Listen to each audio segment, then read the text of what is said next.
Assalamualaikum warahmatullahi wabarakatuh. Apa kabar anak-anak? Semoga tetap semangat, sehat. Sebelum belajar jangan lupa berdoa, sarapan dengan makanan bergizi, dan tetap menjaga kebersihan dengan rajin cuci tangan. Hari ini kita akan belajar tema 3, pembelajaran subtema 2, pembelajaran ke-6. Yuk kita simak pembelajarannya.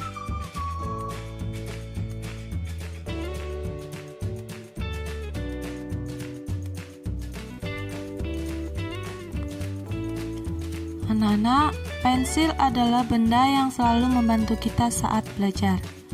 Amatilah pensil tersebut. Tahukah kamu asal-usul pensil tersebut? Apa manfaat pensil? Ayo kita baca pensil si kecil yang amat penting.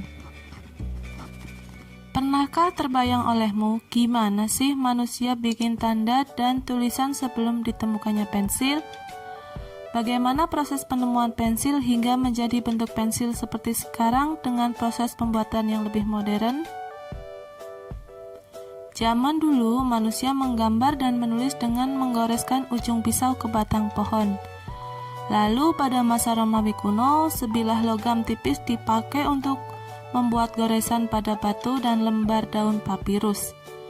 Perkembangan pensil dimulai sejak ditemukannya grafit pada tahun 1564 di Bordeaux, Inggris. Grafit ditemukan sebagai material yang dapat meninggalkan tanda hitam yang cukup pekat, namun terbukti lunak dan gampang patah. Untuk itu, grafit membutuhkan tangkai pemegang. Pada mulanya, grafit hanya dibungkus oleh tali yang terbuat dari kulit domba.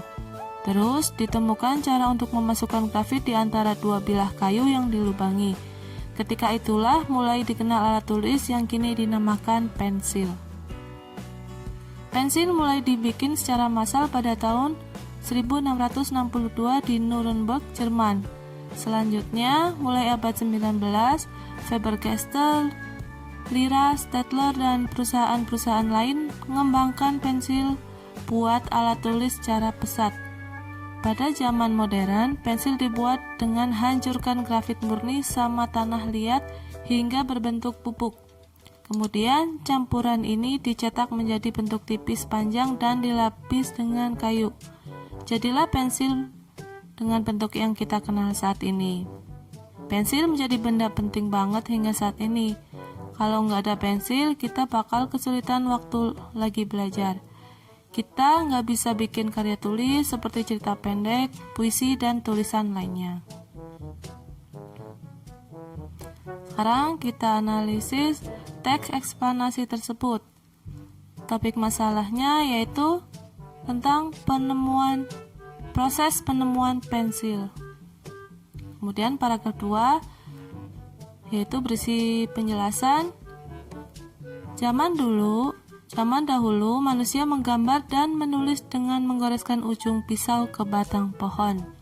Perkembangan pensil dimulai sejak ditemukannya grafit pada tahun 1564.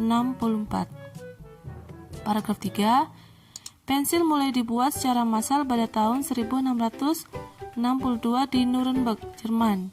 Pada zaman modern, pensil dibuat dengan menghancurkan grafit murni dengan tanah liat hingga berbentuk bubuk. Kemudian paragraf keempat yaitu berisi kesimpulan.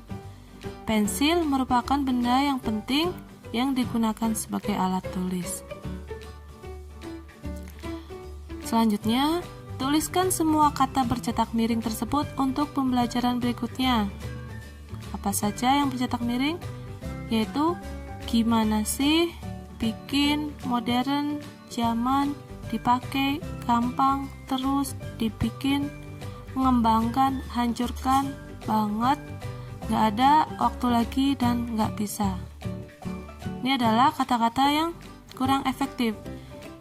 Kita simpan dulu untuk pembelajaran berikutnya. Selanjutnya, sebagai pelajar, tentunya kita perlu memiliki sikap disiplin dan bertanggung jawab terhadap tugas-tugas kita. Bagaimana akibatnya?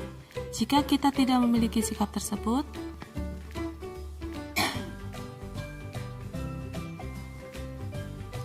Sekarang kita baca tentang kewajiban dan tanggung jawab. Ani adalah putri dari Bapak dan Ibu Yakob. Pak Yakob mendaftarkan Ani di sebuah sekolah yang cukup ternama di desanya. Pak Yakob memenuhi semua kebutuhan sekolah Ani seperti buku-buku, seragam sekolah, serta peralatan lainnya.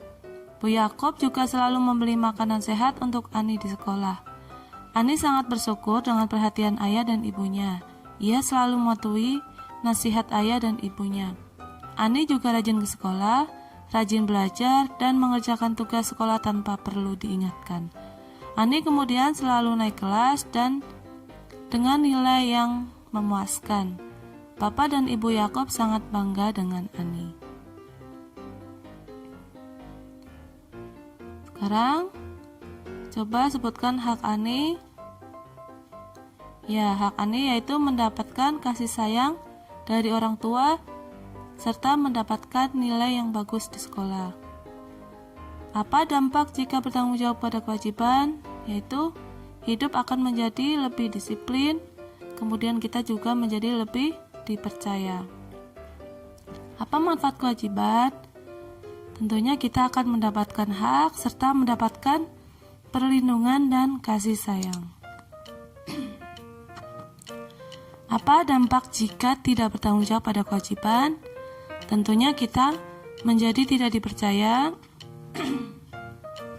menjadi tidak teratur, serta hidup menjadi tidak disiplin. Bagaimana dengan dirimu sendiri? Apakah kamu telah bertanggung jawab terhadap kewajibanmu? Nah, sekarang saatnya untuk merenung dan memperbaiki diri.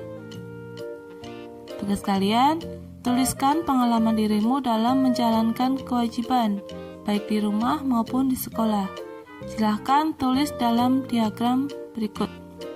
Jika sudah, kumpulkan di classroom. Baik, terima kasih. Semoga bermanfaat. Jumpa lagi pada pertemuan berikutnya. Wassalamualaikum warahmatullahi wabarakatuh.